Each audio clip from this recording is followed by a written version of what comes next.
building authority in your space is going to be important as well. This is one of the things that a lot of people tend to miss out on. We're going to start talking about authority when we start developing your USP and your offer.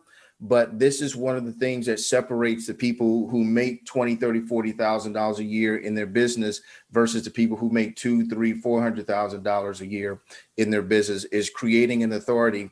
And there's a way to create that authority. It comes around building out your tribe and having a tribe, building out your tribe and becoming an authority in your tribe's mind.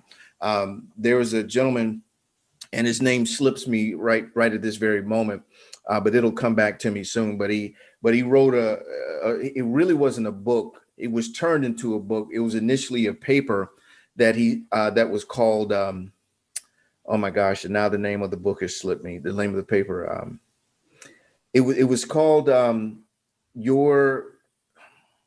man. It's something to the nature of your 1,000, something of your 1,000. I'm going to find it in just a moment. But the whole concept of it was, he says that you can build $1 million business with a solid following of 1,000 people. And his concept was, you don't need multiples of millions of clients and customers to make a significant amount of money. You can do that with literally with 1,000 people. And I really love that paper, and I'll find it for you and I'll share that with you guys.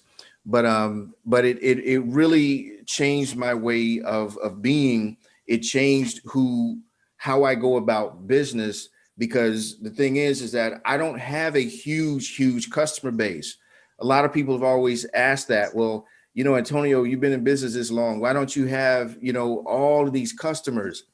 One, I don't sell, $50, $40 things. That's the first thing. Typically, my price point starts at around $3,000. And I actually have a program that's $100,000. So with having a program that's $100,000, I don't need a lot of customers. I don't need a lot of clients. I don't want a lot of clients. I would rather work with 5 or 6 people at $100,000 a year than I would work with, 5 or 600, so, and that's just my personal preference. That's just my preference. But the whole point of that is, I wanted to mention to you about the importance of having authority, building authority in your space. Now, I also want to give you a quick caveat. That authority does not have to necessarily be you. That authority can be based around a brand, but you have to have some type of authority in your space to build a significant business. And again, it doesn't have to be meaning that, you have to be on YouTube every week doing the Facebook Live and all this other stuff. That's not what I'm referring to. What I'm saying is that authority in the space is that you've shown yourself as an expert. People know you as an expert, and your authority to your group of people, to your audience, to your tribe. And again, but we'll get into the details of that later.